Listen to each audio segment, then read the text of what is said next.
bom dia a todos e todas. Antes de entrar especificamente no tema do exemplo prático, né, da importância das empresas públicas brasileiras, creio que é importante nós trazermos o cenário hoje que temos no Brasil, né? Nós vivemos a maior crise da história do país, é uma crise generalizada, econômica, social, ambiental, política, né? Nós vivemos uma crise econômica profunda, temos uma hegemonia econômica controlada pelo capital financeiro e as corporações internacionais. Salvamos os bancos, as grandes empresas, os bilionários ficam ainda mais ricos. Os 206 brasileiros citados pela revista Fortune são essencialmente os donos das holdings, acionistas, controladores de fundos de investimento e, naturalmente, os banqueiros, né? Ou acionistas dos bancos. Desses 206, 42 bilionários, eles acumularam 180 bilhões de reais a mais nessa pandemia. A Suzana Ruiz também acabou de abordar, não é, esse tema na sua apresentação. E você tem um reflexo na área social. Nós temos hoje no Brasil 60 milhões de trabalhadoras e trabalhadores adultos sem empregos, desalentados, cuja única ação de apoio a esse segmento partiu da oposição, né, no Parlamento Nacional ao governo federal, que conseguiu aprovar um auxílio emergencial. Né. Neste momento, amplia-se a desigualdade, todos os indicadores sociais pioraram. A pesquisa do orçamento familiar, realizada pelo Instituto Brasileiro de Geografia e Estatística em 2017 e 2018, portanto, anterior à pandemia, mostra o efeito da aprovação de uma emenda à Constituição que estabeleceu no Brasil um teto de gastos, tendo hoje mais de 50% da população do Brasil que mora nas regiões Norte e Nordeste, elas vivem uma situação de insegurança alimentar. No Brasil, praticamente 1/3 de toda a sua população vive em insegurança alimentar. E nós temos mais de 3 milhões de domicílios hoje no Brasil em situação de segurança alimentar grave, ou seja, fome. A pesquisa ainda traz um dado muito grave quando a gente compara com a pesquisa anterior de 2013, nos lares em que as mulheres são chefes de família.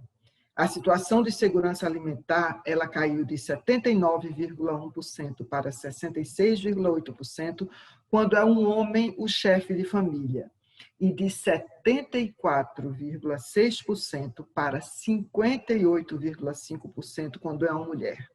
Os domicílios com segurança alimentar grave ou moderada passaram de 6,9% para 9,3%, quando a referência nessa casa é masculina, e ela sai de 10,8% para 15,3% quando é feminina.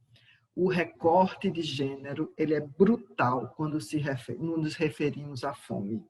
Nós vivemos uma crise ambiental, que a floresta amazônica ela segue num processo de devastação e já existe a sinalização de não retorno, são mais de 30 mil focos de incêndio. O bioma mais úmido do Brasil, o Pantanal, queima em proporções nunca vistas. O Centro-Oeste, onde eu estou nesse momento, na região Centro-Oeste, vive um recorde histórico de aumento de temperatura, 5 graus acima da média histórica nacional.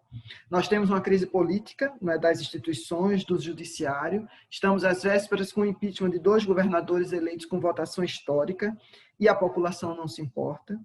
E nós vivemos uma crise de saúde, onde no momento em que muitos países souberam reunir esforços, não é, aqui se viu o inverso. O governo desdenhou da pandemia, demitiu 2 ministros da saúde, impediu que os indígenas tivessem acesso a medicamentos e gêneros de primeira necessidade e fez oposição direta aos governadores que tinham alguma perspectiva de controle da pandemia.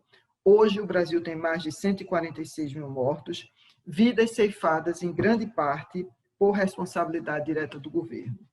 Nós tivemos 2 exemplos muito importantes no Brasil da importância de empresas públicas, né, e do setor público. O primeiro deles, sem dúvida alguma, é o Sistema Único de Saúde, não é, que foi sempre criticado, mas que possibilitou uma condição mínima de resposta.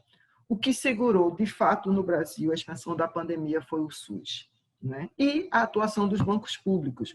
Aí eu posso citar o exemplo da Caixa, que contou com a experiência dos empregados, a sua rede de agências, que permitiu que mais de 60 milhões de pessoas recebessem o auxílio emergencial, essa renda que foi aprovada no Congresso Nacional para os trabalhadores em situação de informalidade e desempregados. Na crise de 2008, que foi o segundo mandato do presidente Lula, ficou demonstrada a capacidade dos bancos públicos brasileiros, contribuindo para minimizar os efeitos da crise. Naquela época, nós tivemos uma forte contração dos empréstimos dos bancos privados, em contraste com a expansão dos bancos públicos nesse mesmo período. Enquanto os privados encolheram o crédito em 9 pontos percentuais, os bancos públicos expandiram em 12 pontos percentuais, o crédito às empresas, o crédito às pessoas físicas, além do crédito habitacional. Também, nesse momento, o governo federal, sob a liderança do presidente Lula, foi lançado o programa Minha Casa Minha Vida, cuja experiência nós compartilhamos depois na Venezuela, que até o golpe parlamentar de 2016 gerou mais de 4 milhões de empregos ao longo de sua existência. Então, essas reflexões sobre a importância das empresas públicas brasileiras e todo o movimento internacional que nós vemos, que coloca a centralidade da importância das empresas públicas, nos levam a uma reflexão, que, para finalizar, eu passo a fazê-la nesse momento. A primeira delas é a mudança de foco. Precisamos sair da perspectiva que era acesso a instrumento de políticas públicas para construir os instrumentos de políticas públicas adequados à nossa realidade. Ou seja, colocar o trabalho na centralidade, a solidariedade como um valor. E estabelecer uma estratégia de comunicação, e nesse momento parabenizo a realização do fórum, que dialogue com o cotidiano das pessoas. Eu espero que essa construção ela se torne uma motivação nesses tempos e uma inspiração para a nossa luta. Muito obrigada.